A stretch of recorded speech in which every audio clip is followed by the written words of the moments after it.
வணக்கம் அன்பிற்கினிய சிறுகதை நேசர்களே.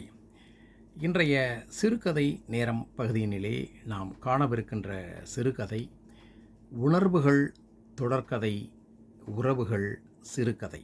திரு திவாகர் அவர்கள் எழுதிய சிறுகதை.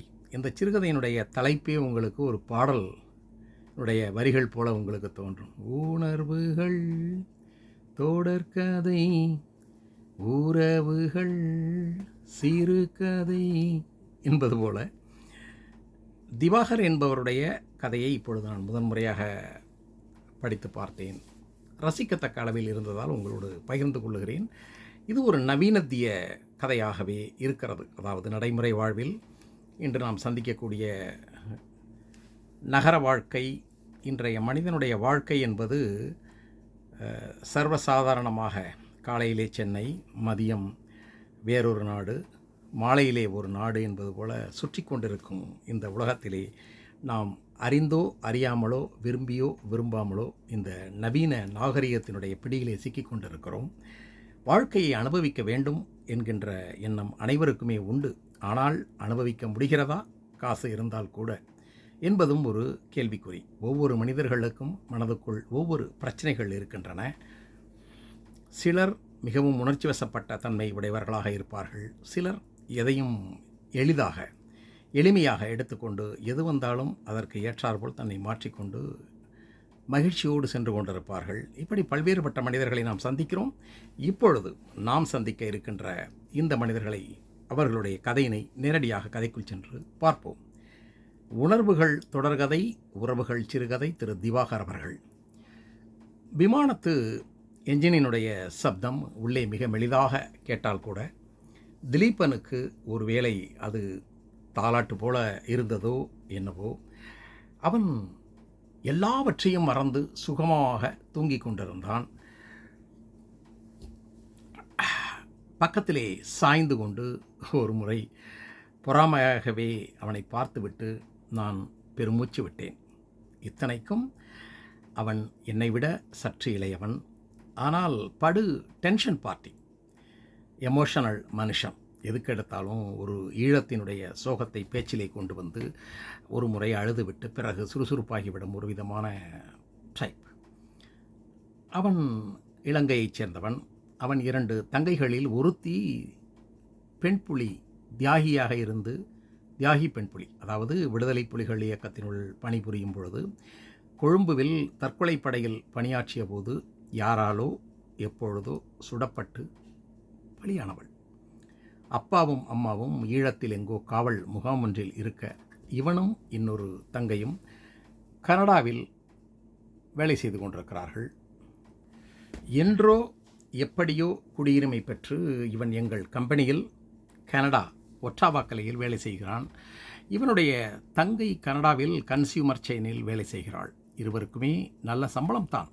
ஆனால் பாதி பணம் இன்னமும் ஈழத்துக்காக போய்விடுகிறது. அது இவனுக்கு பிடித்ததும் கூட. தாய்நாடு என்றால் அது ஈழத்துக்கு இணையாகுமா என்ற பாட்டு அடிக்கடி பாடுவான். பிரபாகரன் கொல்லப்பட்ட விஷயம் இவனுக்கு தெரியும் என்றாலும் அதுக்கு சான்ஸே இல்லை. என்னைக்காவது ஒரு நாளைக்கு அவர் திடீர்னு வருவார் சார், நீங்களே பாருங்கள், தலைவர் அப்படிப்பட்டவர் தான் என்று கூட அடிக்கடி சொல்வான். சரி, இது அவன் பாடு. நமக்கென்ன, அவர் உயிரோடு வந்தாலும் வராவிட்டாலும் என்னை பொறுத்தவரை எந்த பாதிப்பும் இல்லை என்று எனக்குள்ளே சொல்லிக்கொள்வேனே தவிர அவனிடம் அப்படி சொல்ல மாட்டேன். பக்கத்திலே திலீபனின் மெல்லிய குரட்டை சத்தம் இன்னும் வேகமாக கேட்டது. எப்படித்தான் நினைத்த நேரத்தில் தூங்குகிறானோ என்று தெரியவில்லையே. எனக்கு வாய்ப்பே கிடையாது. நமக்கு இந்த பிறவியில் இவனைப் போல இந்த அதிர்ஷ்டம் கிடைக்க வாய்ப்பில்லை. என்னை பற்றி கேட்கிறீர்கள் இல்லையா? சரி, இப்பொழுது இந்த விமானம் பறந்து கொண்டிருக்கும் நேரத்திலேயே நான் என்னை பற்றி சொல்லிக்கொள்வது நல்லது. நான் பீற்றிக்கொள்கிறேன் என்று நினைக்க வேண்டாம். உண்மை. லண்டனில் இப்பொழுது விமானம் லண்டனை நோக்கி சென்று கொண்டிருக்கிறது. லண்டனில் கீழே இறங்கினால் நான் எதுவுமே என்னை பற்றி பேச முடியாது. அப்படி பேசவும் பப்பி விட மாட்டான். பப்பி, அதாவது பத்மினி பிரியதர்ஷினி, என்னுடைய செக்ரட்டரி. இப்போ கூட அவள் எனக்கு முன்னாடி ஃப்ளைட்லே அங்கே லண்டன் போய் எனக்காக காத்துக்கிட்டு இருக்கா. அப்படியே அவகிட்ட என்னை பற்றி நீங்கள் கேட்க நினச்சா கூட அவன் அடுத்த மாதத்தில் ஒரு நைட்டில் டின்னர் அப்பாயின்மெண்ட் போட்டு கொடுத்து நீங்கள் அப்போ சார்கிட்ட பேசலாம் சார், சாரி அவர் ரொம்ப பிஸி அப்படின்றவா. ரொம்ப ஸ்ட்ரிக்ட். இவளும் என்ன மாதிரி ஒரு தொழில்முறை மென்டாலிட்டி தான். நானே அவகிட்ட பயப்படுறதா என்னோடய மனைவியே கூட அடிக்கடி முகத்தை தூக்கி வச்சுக்கிட்டு சொன்னதையெல்லாம் நான் இங்கே உங்ககிட்ட விவரிச்சுக்கிட்டு இருக்க முடியாது. அதனால் இதோ இப்படி விமானத்தில் பறக்கிறப்பவே என்னை பற்றி நீங்கள் தெரிஞ்சுக்கிறது ரொம்ப நல்லது.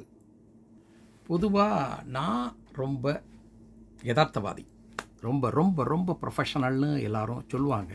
பட் அது உண்மை தான். ஏன்னா இது ரொம்ப ஒரு வேகமான ஒரு உலகம், அதிவேகமாக போகக்கூடிய ஒரு காலகட்டம் இல்லைங்களா? காலையில் ரேகியை கொஞ்சிட்டு மெட்ராஸ்லேருந்து ஃப்ளைட் ஏறி சுமார் 2000-3000 மைல் தாண்டி ஆகிடுச்சுது. இப்போது இன்னும் மத்தியானம் கூட ஆகலை.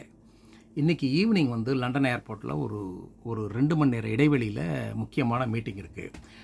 அதுக்காகத்தான் திலீபனை கூட ப்ராஜெக்ட் ரிப்போர்ட்டோட சென்னைக்கு வர வச்சுருந்தேன். நாளைக்கு காலையில் நியூயார்க். அங்கே போயிட்டோம்னாக்கா நேரமாவது மண்ணாவது கிளையண்ட்டு கூடவே ஒரு 4 days சுற்றிக்கிட்டு இருக்கானோ. அப்புறம் மறுபடி ரிட்டர்ன் டு சென்னை, மறுபடியும் ஒரு 2 நாள் ஆஃபீஸ், உடனே வழக்கப்படி ஆஃபீஸ் மீட்டிங். இந்த மாதிரி பொழுதனைக்கும் ஊர் சுற்றுறது, அடுத்த ஊர் சுற்றுறது, நிகழ்ச்சி நிரல் எல்லாம் எனக்கு தெரியாது. பப்பியை கேளுங்க, அவளுக்கு தான் தெரியும். என்னோடய மொபைல் ஃபோனே என் கையில் கிடையாது. என் மொபைல் ஃபோனை கண்ட்ரோல் பண்ணுறதே பப்பி தான். அப்படியும் அவளுக்கு தெரியுமா என்கிட்ட நான் ஒரு மொபைல் ஃபோன் ஒன்று பர்சனலாக வச்சுருக்கேன். அது நான் ரேகியை கூப்பிடுறதுக்காகவும் அவளுக்காகவும் கொடுத்தது.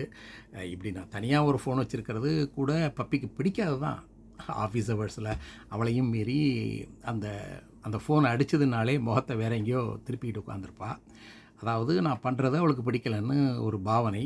நானும் சீக்கிரமாகவே ரேகிட்ட ஃபோனில் பேசிட்டு வச்சுருவேன். பப்பியை அதிகம் வெறுப்பேற்றுறது எனக்கும் நல்லது இல்லைங்கிறது எனக்கு தெரியும். அதே சமயத்தில் பப்பியும் என்ன மாதிரி வந்து ஒரு யதார்த்தமான வாதி தான். ப்ரொஃபஷனல் அப்படிங்கிறதையும் உடனே காண்பிக்கிற மாதிரி. இப்போ நான் எப்போ ஃபோன் பேசி முடிக்கிறேனோ அடுத்த செகண்ட் வந்து வேலையில் டக்குன்னு இறங்கிடுவா. அதாவது நான் யார்கிட்ட பர்சனலாக பேசிக்கிட்டு இருக்கேங்கிறத பற்றி ஐ டோன்ட் கேர், எனக்கு அதில் ஒன்றும் நஷ்டம் இல்லைங்கிற மாதிரி வேலையை ஆரம்பிச்சிருவா. ராகி ரொம்ப அன்பான என்னுடைய மனைவி. ரேகா அப்படின்னு முழுசாக பேர் சொல்லி கூப்பிட்டா அவளுக்கு கோபம் வந்துடும், முகம் சுழிப்பா. ரேகி என்னை புரிந்தவள். என் மனைவியாக அவள் வாய்த்ததற்கு நான் அதிர்ஷ்டம் செய்தவன் தான். இருந்தாலும் அவள் மேல் சரியாக அவளுக்கு நிகராக என்னால் அன்பு காண்பிக்க முடியவில்லை தான். என்ன செய்வது, வேலை, பிஸி பிஸி பிஸி வேலைன்னு. என்னுடைய பாஸ் வந்து இந்த உலகத்தில் இந்த ஆண்டின் ஃபஸ்ட்டு 50 டாப் பணக்காரரில் ஒருத்தர்னு டைம்ஸ் எழுதினத்துக்கு என்னுடைய உழைப்பும் ஒரு காரணம்னு தாராளமாக அவரே சொல்லுவார். அவர் அடுத்த வருஷம் டாப் 10 வர்றதுக்கு நான் இன்னும் கொஞ்சம் அதிகமாக உழைக்கணும். அதே மாதிரி தான் பப்பியும். இதே மாதிரி இன்னும் சில ஒரு குரூப் ஆஃப் ப்ரொஃபஷனல் பீப்புள் எல்லாம் ஒரு குரூப்பே எங்கள் கூட இருக்காங்க. இது எல்லாமே இந்த வேகமான ஒரு வாழ்க்கையோட அசாதாரணமான வேடிக்கைகள். பலர் வாழ்க்கையை தியாகம் செய்ய அந்த தியாகங்களிலிருந்து ஒருவர் கொழிக்கக்கூடிய உன்னதமான விளையாட்டுக்கள். That's all. ரேகியும் என்னோட 5 வயசு குட்டிப்பெண் ராதியும் இன்றைக்கி மால்டிவ்ஸ் போகிறாங்க. போகட்டும், ஒரு 2 நாளாவது அவங்க பேரண்ட்ஸோட ஜாலியாக அப்படி எங்கேயாவது போயிட்டு வரட்டுமே. குழந்தைக்கு என்னோட எங்கேயாவது வர்றதுன்னா ரொம்ப ஆசை. நான் வெளியில் ஒவ்வொரு தடவை போகிறப்பையும் ரதி வந்து ரொம்ப ஏக்கத்தோடு என்னை பார்ப்பா. எனக்கு பார்க்குறதுக்கு ரொம்ப மனசு சங்கடமாக இருக்கும். அடுத்த வருஷம் கண்டிப்பாக ஊட்டி அல்லாட்டி கொடைக்கானல் அப்படின்னு எங்கேயாவது ஒரு இடத்துக்கு ஒரு அட்லீஸ்ட் ஒரு 2 days இவங்களோட ஒரு டூர் ஒன்று போடணும். இதை நான் அடிக்கடி ராக்கெட்டை சொல்கிறப்பெல்லாம் அதுக்கு ஒரு சிரிப்பு சிரிச்சிட்டு, முதல்ல ஒரே ஒரு முழு நாள் எங்கள் கூட இந்த சென்னையில் இருந்து பாருங்கள், அது போதும் என்பாள். அவள் சொல்கிறதும் ஒரு வகையில் சரிதான். ஆஹா, 1 full day. ஒரு வாட்டி பப்பிட்டு கூட நான் அதை வேடிக்கையாக சொன்னேன். அவள் ரொம்ப சீரியஸாக எடுத்துக்கிட்டு, அதுக்கு இன்னொரு 2 வருஷம் வரைக்கும் அந்த சான்ஸே இல்லை சார். என் ஹஸ்பண்டு கூட இப்படித்தான் என்னை போட்டு நச்சரிக்கிறாரு. பட் நானுமே ஃபுல்லாக செக் பண்ணி பார்த்துட்டேன். ஒரு 2 வருஷம் வரைக்கும் நோ சான்ஸ் அட் ஆல். ஒரே ஒரு சான்ஸ், நம்ம சீரியஸாக அல்லது ஏதாவது சிக்காகணும், இல்லைன்னா நாம் அந்த குரூப்லேருந்து ரிசைன் பண்ணிவிட்டு போனால் தான் உண்டு சார். அப்போ கூட நமக்கு சான்ஸ் கிடைக்காதுன்னு தான் நினைக்கிறேன். இப்போ நம்ம ரிசைன் பண்ணோம்னாக்கா நம்மளை கொத்திட்டு போகிறதுக்கு ஒரு பெரிய ஒரு குரூப், ஒரு கூட்டமே காத்துக்கிட்டு இருக்கு சார் என்று சொல்லிவிட்டாள். ஒரு வகையில் பார்த்தால் பப்பி என்னை விட படு ப்ராக்டிக்கல் என்று தான் கூற வேண்டும். எப்படி இருந்தாலும் இன்னும் ஒரு 4 மணி நேரமாவது ஆகும். இந்த திலீபன் என்னைப் போல எந்த விதமான கவலையும் இல்லாதவன் போல் தூங்கிக் கொண்டு தான் இருந்தான். பப்பி லண்டனில் இந்நேரம் படு பிஸியாக இயங்கிக் கொண்டிருப்பாள். கூடவே வேறு சில வாடிக்கையாளர்கள் இருப்பார்கள். மாலை அவர்களுடன் விமான நிலையத்துக்கு வருவாள். ஆச்சு, திலீபன்ட்ட ப்ராஜெக்ட் ரிப்போர்ட் இருக்குது, கைவசம் கச்சிதமாக வச்சுருக்கான். அங்கே ஏர்போர்ட்லேயே எல்லாம் சைன் ஆனதுக்கப்புறம் நெக்ஸ்ட் ஃப்ளைட்டில் நான், பப்பி, திலீபன் 3 பேரும் அமெரிக்கா போய் வழக்கப்படி அஸ்யூஷுவல் ஓடணும். விமானத்தில் அப்போது திடீர்னு குர்ருன்னு மைக் சத்தம் கேட்க ஆரம்பித்தோன்னே படுத்திருந்த எல்லாம் அசைஞ்சிக்கிட்டே அப்படி எல்லாம் உள்ள தலையை நிமித்தி பார்த்தாங்க. விமானத்தில் அப்போ தான் பைலட் பேசினார். லண்டன் விமானத்தளம் மூடப்பட்டிருக்கிறது. புகைமண்டலம் காரணமாக பல மேற்கு ஐரோப்பிய விமானத்தளங்கள் மூடப்பட்டிருக்கிறது. நாம் இன்னும் அரை மணி நேரத்தில் பெய்ரூட் விமானத்தளத்தில் இறங்கப் போகிறோம். அங்கே சில மணி நேரங்கள் கழித்து வான்வெளி சிக்னல் கிடைத்தவுடன் லண்டன் செல்வதற்கு நாம் முடிவு செய்திருக்கிறோம் என்று தகவல் கூறினார். திலீபன் இதை கேட்டதும் திடுக்கிட்டு பேசினான். சார், சில மணி நேரம்னு சொன்னால் எத்தனை மணி நேரம்? நாம் லண்டன் முடிஞ்சோன்னே நியூயார்க் வேறு போகணுமே சார். டோன்ட் வரி திலீபன், அது செயின் ரியாக்ஷன். லண்டன் ஏர்போர்ட் மூடிட்டாங்கன்னு சொன்னாலே அங்கேருந்து எந்த விமானமும் கிளம்பக்கூட முடியாது. அதெல்லாம் பப்பி அங்கே இருக்கா இல்லையா, ஷி வில் டேக் கேர். என்னை மறுபடியும் வெட்டினான் திலீபன். சார், ஆனால் பெய்ரூட்டில் ஏன் சார் இறங்கணும்? அது ரொம்ப அபாயகரமான விமானத்தளம் சார். குறைஞ்சபட்சம் அட்லீஸ்ட் பாரிஸ் போனால் கூட கொஞ்சம் சுகமாக இருக்குமே சார். அவன் கவலையை மறுபடி மைக் மூலம் அந்த பைலட்டின் குரல் அதிகப்படுத்தியது. பெய்ரூட்டில் பாதுகாப்பு படையினர் ஏர்போர்ட் வளாகத்தில் பிரயாணிகள் இறங்க அனுமதி மறுக்கிறார்கள். ஆகவே அங்கே இருக்கும் காலம் வரை நாம் அனைவரும் விமானத்துக்குள்ளேயே அமர்ந்திருக்க வேண்டும். குளிர்சாதன வசதி, சாப்பாடு, இவை அனைத்துக்கும் நாங்கள் பொறுப்பேற்கிறோம். அதிகம் கவலைப்பட வேண்டாம். கூடிய விரைவில் சிக்னல் கிடைக்க முயற்சி செய்கிறேன் என்று பைலட் மறுபடியும் பேசி முடித்தார். சக பிரயாணிகள் கசமுசாக்கள் காதில் விட ஆரம்பித்தாலும் இந்த நேரத்தில் யாரும் எதுவும் செய்ய முடியாது என்ற யதார்த்தம் என்னில் இருந்ததால் அடுத்த சில நிமிடங்களுக்குள் கேட்டுக்கொண்டபடி என் சீட் பெல்ட்டை கட்டிக்கொண்டு பெய்ரூட் இறங்கும் விமானத்தில் என்னை நானே கொஞ்சம் ரிலாக்ஸாக இருப்பது போல் காட்டிக்கொண்டேன். ஆனால் திலீபனுடைய கண்களில் ஏதோ கலக்கம். அவசரமாக சீட் பெல்ட்டை போட முயன்று கொண்டிருந்தான். ஏய், கூல் மேன், கூல், நிதானமாறு. ஜஸ்ட் டெம்பரவரி ஸ்டாப் தானே, ஒரு 2 மணி நேரத்தில் எப்படி இருந்தாலும் எடுத்துருவாங்க.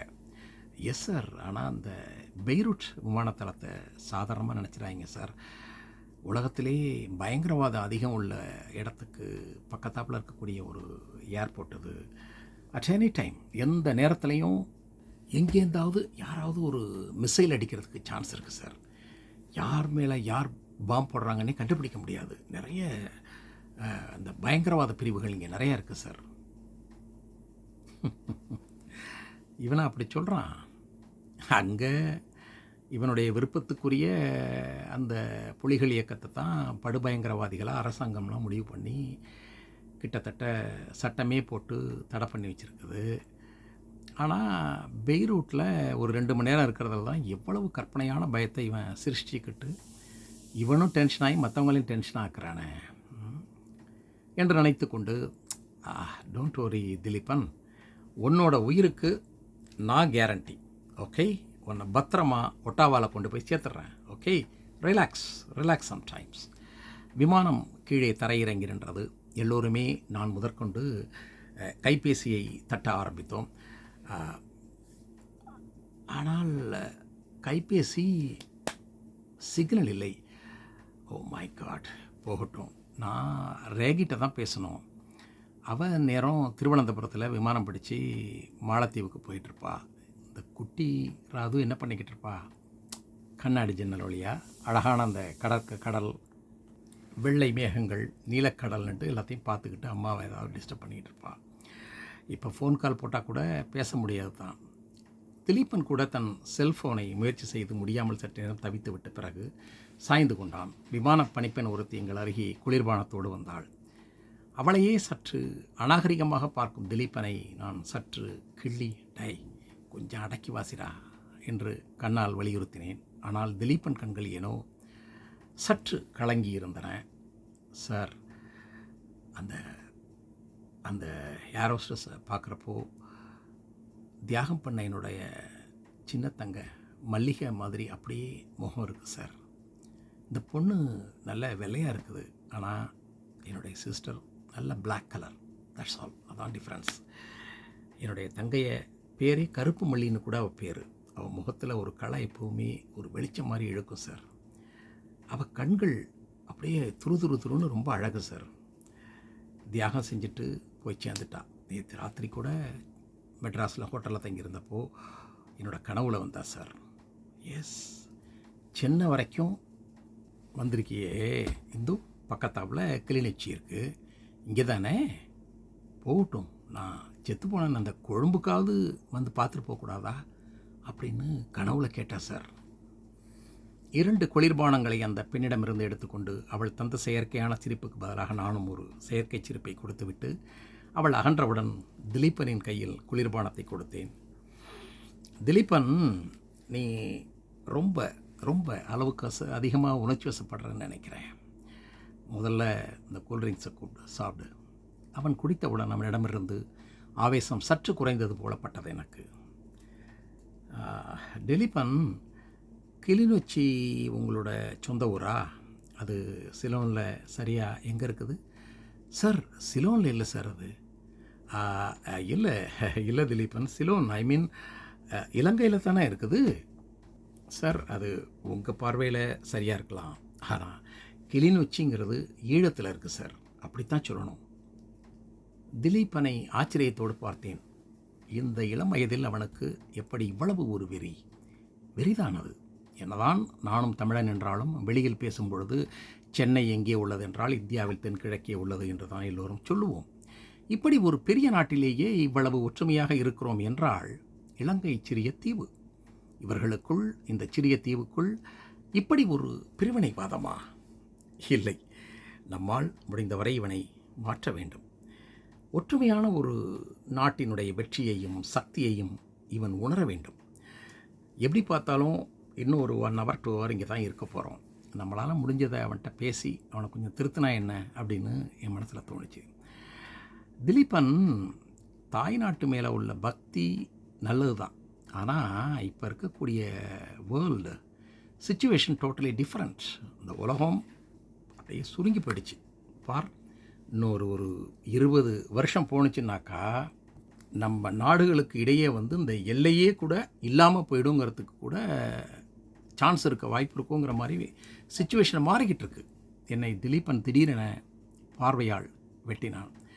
சார், நாம் இப்போது லெபனானில் இருக்கோம். இங்கே எல்லா தகராறு ஜாஸ்தி. பக்கத்தாப்பில் பாலஸ்டீன், இஸ்ரேல், இந்த பார்டர் செக்யூர் பிரச்சனைகள் இருக்குது. அவ்வளவு ஏன் சார், உங்கள் காஷ்மீர் தேசத்திலே காஷ்மீர் யாரோடதுன்னு உங்களால் சொல்ல முடியுமா? உங்களதுன்னு சொன்னாக்கா பாகிஸ்தான்காரன் மறுப்பான். இல்லை சார், தாய்நாடு வேணும். தாய்நாடும் தாயும் இல்லைன்னாக்கா மனுஷனே இல்லை சார். எங்களோட தாய்நாடு எங்களுக்கு வேணும் சார். கரெக்டு தான்ப்பா, நான் சொல்கிற விஷயம் அதுக்காக இல்லை. என்னுடைய தாய்நாடு இந்தியாங்கிறதுல எனக்கு ரொம்ப பெருமை. நான் சொல்ல வர்றது, இந்த உலகத்தோட வெகு வேகமான ஒரு வளர்ச்சியில் தேசங்களுக்கு இடையே ரொம்ப நெருங்கிய நட்பு வேணும். இப்போது மேற்கு யூரோப்பில் பாரு, நாடுகள் நிறைய இருக்குது, ஆனால் அங்கே ஒரு நெருங்கிய ஒரு தொடர்பை அழகாக உண்டாக்கி வச்சுருக்காங்க.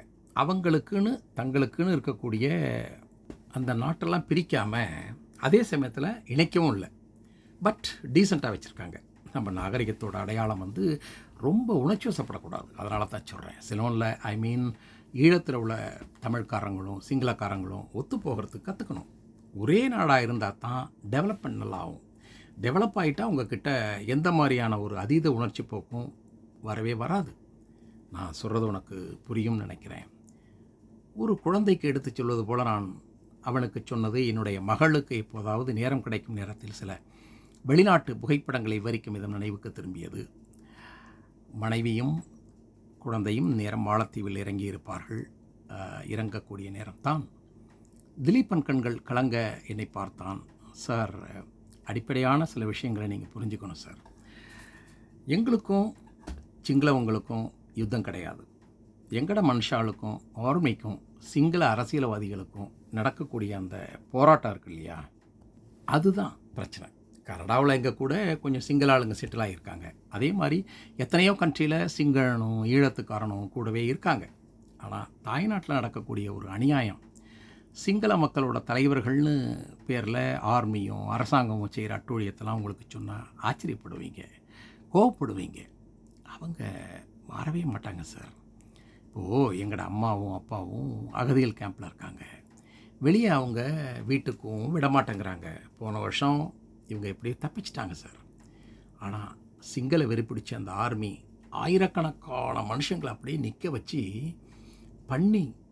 பண்ணிங்களை சுடுற மாதிரி சுட்டு சாகடிச்சிட்டாங்க சார்.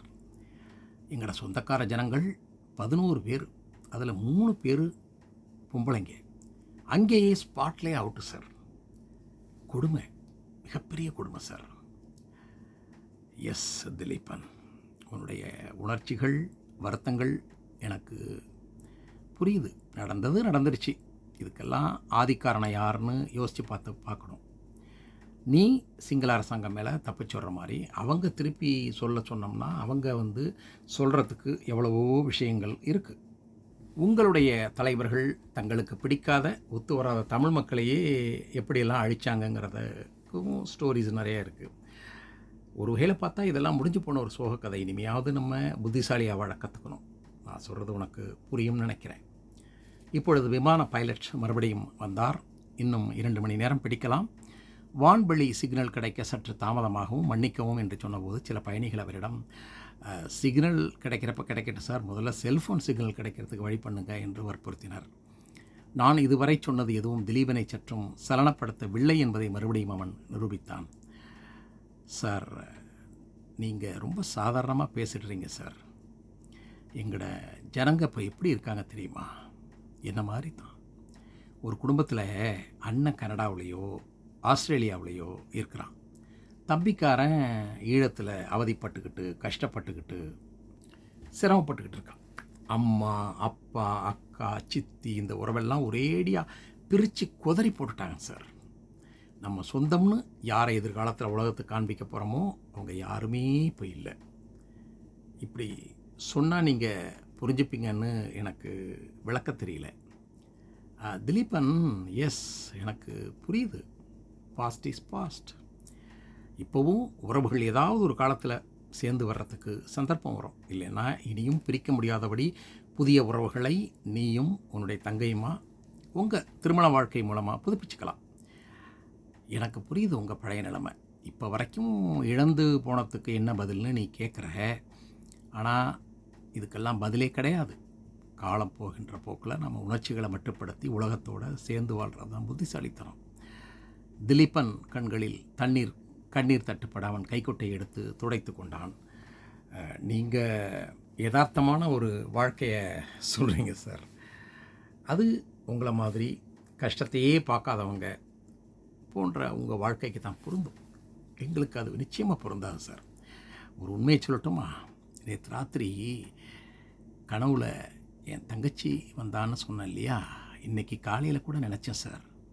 நம்ம போகிற விமானம் ஒரு நாளைக்கு கேன்சல் ஆகி அந்த ஒரு சின்ன கேப்பில் கொழும்புக்கு போயிட்டு தங்கச்சியோடைய சமாதியை இருக்கக்கூடிய இடத்தையாவது பார்க்கணும் அப்படின்னு என் மனசில் தோணுச்சுது. ஆனால் பாருங்கள், சென்னையில் அப்படி எதுவுமே நடக்கலை. இப்போது பெய்ரூட்டில் மாட்டிக்கிட்டு இருக்கோம். ஏய், ஜாலி மேன், லைஃப்பை என்ஜாய் பண்ணியா? ரொம்ப எமோஷ்னல் ஆகிட்டே இருக்க நீ. கமான் திலீபன்.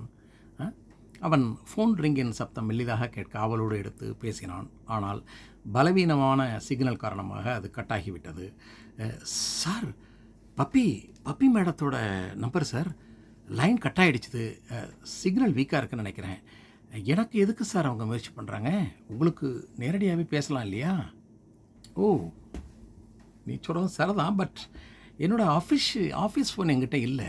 என்னோட இப்போயும் இருக்கிறது என் மனைவிட்ட பேசக்கூடிய அந்த பர்சனல் மொபைல் தான் என்கிட்ட இருக்குது. அதில் எந்த காரணத்தை கொண்டும் பப்பி பேசுகிறதுக்கு சான்ஸ் இல்லை. ஒன்று நம்பர் 1 இந்த நம்பர் என்னோடய பர்சனல் நம்பர் அவளுக்கு தெரியாது. 2வது உன்னுடைய நம்பர் தெரியும் இல்லையா? மறுபடி நீயே முயற்சி செஞ்சு பாரு. நானும் என்னோடய ஒய்ஃபுக்கு ட்ரை பண்ணி பார்க்குறேன்.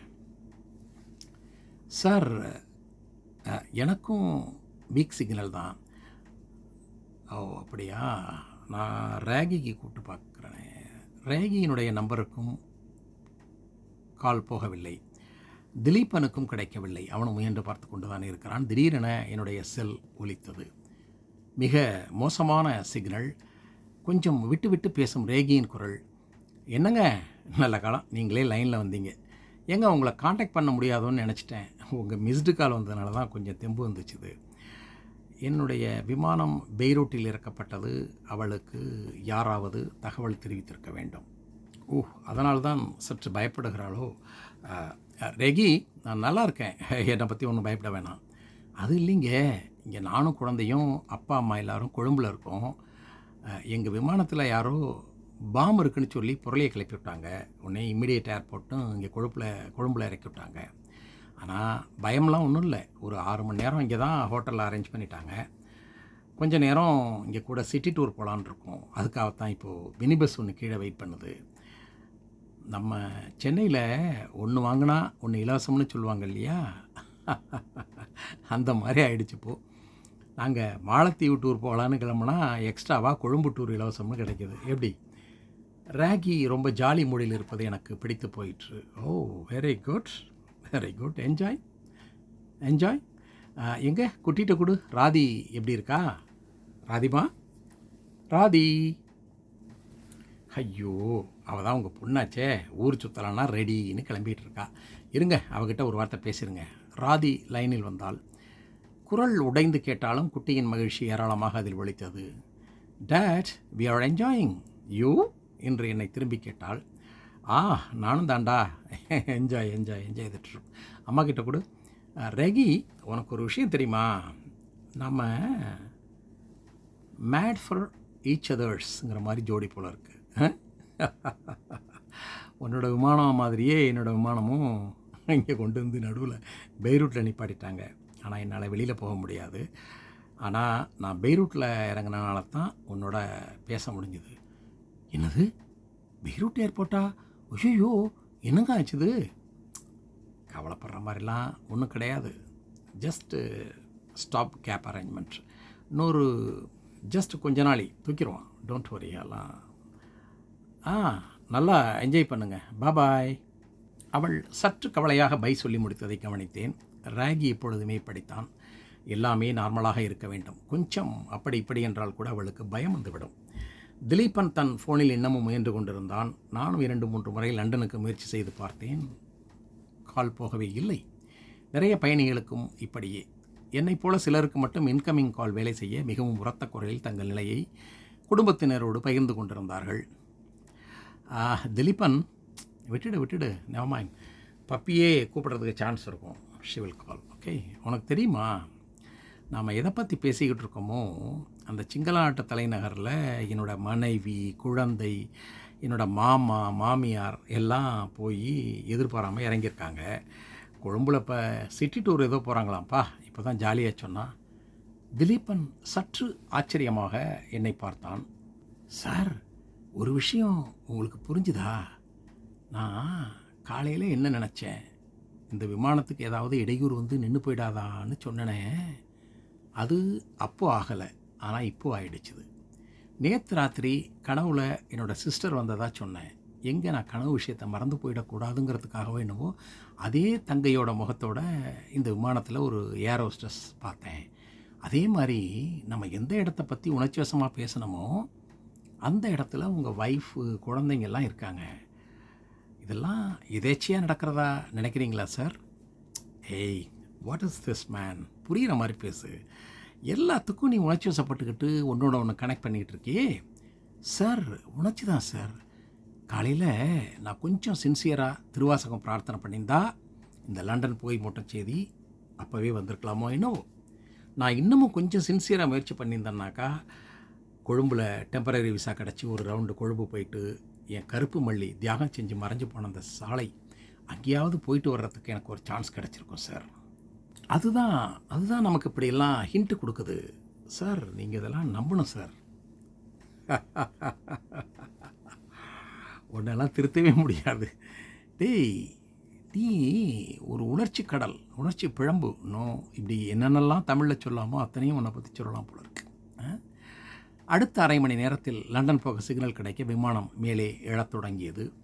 திலீபனிடமிருந்து நமச்சிவாய வாழ்க என திருவாசகம் வரத் தொடங்கியதை கவனித்தேன். பைத்தியக்கார பைய, இதுக்கு இன்னொரு ஏதாவது பயில சொல்லுவான். விமானம் ஒரு முழு நாளும் இவன் ப்ரேயர் செஞ்சால் கூட நின்று போயிடுமா. இவன் கொழும்பு வருவானா, ரொம்ப எமோஷனல் குரூக். லண்டன் போகிறதுக்கு சிக்னல் கூட கிடச்சிருச்சு. நெக்ஸ்ட் அடுத்த ½ அன் அவர் நான் அவனிடம் எதுவும் பேசவில்லை. பிறகு மெல்ல அவனிடம் வாழ்க்கையினுடைய யதார்த்தத்தை எடுத்து சொன்னேன். எதிர்பாராத விதத்திலே கொழும்பு சென்றால் கூட அங்கும் யதார்த்தமாக ஊரை சுற்றி பார்க்க விரும்பும் என் மனைவியை பற்றி சொன்னேன். அதிகம் உணர்ச்சி வசப்பட்டு உங்கள் மக்கள் ரொம்ப பேர் உங்கள் வாழ்க்கையை தியாகம் பண்ண காலம்லாம் கடந்த காலம். இனி முடிஞ்ச வரைக்கும் அவங்ககிட்டையும் எடுத்து சொல். Life is practical. யதார்த்தமாக வாழ்க்கையை பார்க்குறது நல்லது. வர்றது எதுவாக இருந்தாலும் we have to face it. இருக்கிறது எந்த ஊர் எந்த நாடுன்னா கூட நம்ம தாய்நாடு மாதிரி பார்த்து பழகணும்னா எல்லாம் காலப்போக்கில் சரியாக போயிடும். அந்த அமெரிக்கா, ஆஸ்திரேலியா, கனடா, தென்னாப்பிரிக்காவில் இப்போ வாழ்கிற பிரிட்டன் குரூப்ஸ், அந்த இனத்துக்காரங்களெல்லாம் அவங்க நினப்பில் கொஞ்சமாவது அவங்கள கொண்டு வந்து பார். அப்போ புரியும். உணர்ச்சிகளோட வேகத்தில் நாம் நம்மளோட வாழ்க்கையை இழந்துடக்கூடாதுங்கிறதும் உறவுகளின் பலம் நம்மை பலவீனத்தில் தான் கொண்டு விடும் என்பதையும் நீ நினைவில் வச்சுக்கணும். அவன் மௌனமாக கேட்டுக்கொண்டிருந்தான். 3 மணி நேரம் தாமதமாக லண்டன் விமான நிலையத்தை விமானம் அடைந்த போது நான் கொஞ்சம் திருப்தியுடன் கீழே இறங்கினேன். திலீபன் இனி எமோஷனலாக அவ்வளவாக பேச மாட்டான். இப்படி கனவில் வந்த தங்கை கூப்பிட்டால் என்று உடனே கொழும்பு போக வேண்டும் என்று நீ நினைக்க மாட்டான். அடிக்கடி கண்ணில் நீர் விட்டு கொண்டிருக்க மாட்டான். இந்த என்னுடைய முயற்சி சாதாரணமாக நான் தொழில் முறையில் கன்வின்ஸ் செய்யக்கூடிய முயற்சி தான். ஏர்போர்ட்டில் பப்பி ரொம்ப டென்ஷனாக இருப்பது போல் காணப்பட்டால், ஹாய், நான் கொஞ்சம் டென்ஷன் ஆகிட்டேன், பட் இட்ஸ் ஓகே, எல்லாமே கொஞ்சம் தாமதம்தான், ஆனால் எல்லாத்தையும் ஷெட்யூல் பண்ணிட்டேன் என்றாள். சரி, இனி நம் கதை சாதாரணம்தான். அடுத்த வேலை ஆரம்பிக்கும் முன் ரேகிட்ட பேசிடலாம். நான் லண்டன் வந்துட்டேன்னு சொல்லிட்டாக்கா அவளுக்கு இன்னும் கொஞ்சம் ஆறுதலாக இருக்கும். மீதி நாட்களெல்லாம் கொஞ்சம் கவலை இல்லாமல் கொஞ்சம் ஃப்ரீயாக பொழுதுபோக்குவா இல்லையா? ரேகி கொடுத்த மொபைலை ஸ்விட்ச் ஆன் செய்தேன். உடனே அங்கிருந்து மொபைல் அலறியது. ஓ, ரேகி தான், பாவம், ஒரு பாலி ட்ரை பண்ணி இருந்திருப்பா போல இருக்கு. ஹாய் ரேகி, நான் லண்டன் என்று முடிப்பதற்குள் மாப்பிள்ள என்று என்னுடைய மாமனாரின் அரண் சத்தம் கேட்டது. பயந்து விட்டேன். மாப்பிள்ள, ரொம்ப ஒரு பெரிய கோர நிகழ்ச்சி நடந்து போச்சு மாப்பிள்ள. நம்ம ராது குட்டி. ஐயோ, என்னாச்சு மாமா ராதுவுக்கு? எங்கே ரேகி எங்கே என்று நான் பதிலுக்கு அலறினேன். மாப்பிள்ள, ராதிக்கு காலில் குண்டு போட்டான் இந்த படுவாய் பசங்க. திடீர்னு கொழும்பு ரோட்டில் அங்கே போயிட்டுருக்கப்போ யாரோ துப்பாக்கியால் யாரையும் சுட்டிருக்காங்க. எங்கள் பஸ் ஓரமாக நிறுத்தி எல்லாரும் அறக்க பறக்க பக்கத்து பில்டிங் பக்கம் ஓட சொன்னாங்க. என்ன ஏதுன்னு தெரியாமல் அறக்க பறக்க ஓடின மாப்பிள்ள. அப்படி ஓடுறச்சே யாரோ ஒருத்தன் நம்ம கூட ஜாயின் ஆகிட்டான். அந்த பயங்கரவாதி போல் இருக்குது. அந்த வெறி பிடிச்ச ஸ்ரீலங்கா மிலிட்ரிக்காரன் என்ன பண்ணிட்டான், டூரிஸ்ட் ஆளுங்கன்னு கூட பார்க்காம எங்கள் கூட இருந்த அவன் மேலே வந்து மெஷின் கன்னை வச்சுக்கிட்டு துப்பாக்கியால் சுட்டுட்டானுங்க. அதில் ஒரு குண்டு நான் தூக்கிட்டு ஓடுறச்சே வெளியே நீட்டிக்கிட்டு இருந்த குழந்தையோட காலில் உரசண்டு போயிடுச்சு. ஐயோ, என்னன்னு சொல்லுவேன், துடிச்சு போயிட்டா. அவள் உசுருக்கு ஒன்றும் ஆபத்தில்லை. ஆனால் குழந்தை அப்பான்னு முடங்கிட்டே இருக்காமாப்பில். நீங்கள் எப்படியாவது ஒரு ஃப்ளைட்டை பிடிச்சி கொழும்பு வாங்க. ரேகி வேற மயக்கம் போட்டு பக்கத்தில் படுக்கையில் படுத்து முடங்கிட்டு இருக்கா. ஒரு தடவை கண்ணை திறந்து நீங்கள் எங்கேன்னு கேட்டுக்கிட்டு இருக்கா. ஐயோ, எனக்கு கையும் ஓடலை காலும் ஓடலை, என்ன பண்ணுறேன்னு தெரியல மாப்பிள்ள. யாரையோ கொள்றதுக்கு நம்ம குழந்தைய போய் மாப்பிள்ள போய் மாட்டணும். நீங்கள் ஒன்றையாக வந்தீங்கன்னா எனக்கு சௌகரியமாக இருக்கும். இங்கே இந்தியன் எம்பசிக்காரங்க எல்லா ஹெல்ப்பும் பண்ணுறேன்னு சொல்லியிருக்காங்க. எத்தனை நிமிடம் உறைந்து போய் நின்றேன் என்று எனக்கே தெரியாது. என்னிடமிருந்து ஃபோனை வாங்கி கொண்டு என் மாமாவுடன் பேசிக்கொண்டிருந்தாள் பப்பி என்பது கூட பிறகுதான் உணர்ந்தேன். சார் இப்போது என்ன சார் பண்ணலாம்? என்னுடைய கண்களில் கண்ணீர் பொங்கியது. Pappi, cancel all the programs. எது எப்படி ஆனாலும் போகட்டும். எனக்கு இம்மிடியட்டாக ஃப்ளைட்டில் கொழும்பு எந்த ஃப்ளைட் இம்மிடியட்டாக போதோ அதில் ஒரு டிக்கெட் ஒன்று போடும். எந்த கிளாஸ், எனிதிங் இம்மிடியட்டாக எனக்கு I want to go. Sir, இந்த கான்ட்ராக்ட் பேப்பர்ஸ் மிக மெல்லமாகத்தான் பப்பி கேட்டாலும் அது எனக்கு நாராசமாக ஒழித்தது. Shut up. இதை பார், இப்போ என்கிட்ட அஃபிஷியல் சமாச்சாரம் எதையும் பேசாத. தயவு பண்ணி நான் என்ன சொல்கிறேனோ அதை மட்டும் செய். ஓகே? எனக்கு இந்த கான்ட்ராக்டை பற்றி எந்த கவலையும் கிடையாது. இப்போது என்னுடைய மகள், மனைவி அவங்க தான் முக்கியம். வேறு எதுவும் யார் எப்படி போனாலும் I don't care. Okay? Mind it. இம்மிடியட்டாக டிக்கெட்டை புக் பண்ணு. டூ வாட் ஐ சே.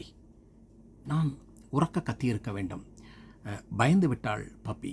திலீபன் என் அருகே வந்து ஆறுதலாக என் கையை பற்றினான். சார், உங்களோட நல்ல மனசுக்கு ஒன்றும் பாதகம் வராது சார். திருப்பி சென்ற பப்பியை மறுபடி கூப்பிட்டேன். Puppy, 1 minute please. பப்பி, இந்த திலீபனும் என்னோட கொழும்புக்கு வர்றான். அவனுக்கும் சேர்த்து டிக்கெட்டை புக் பண்ணிவிடு. நீ என்ன பண்ணுற, இம்மிடியட்டாக கிளம்பி நீ சென்னைக்கு போயிடு.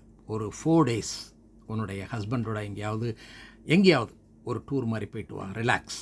Okay? Go immediately. Do what I say.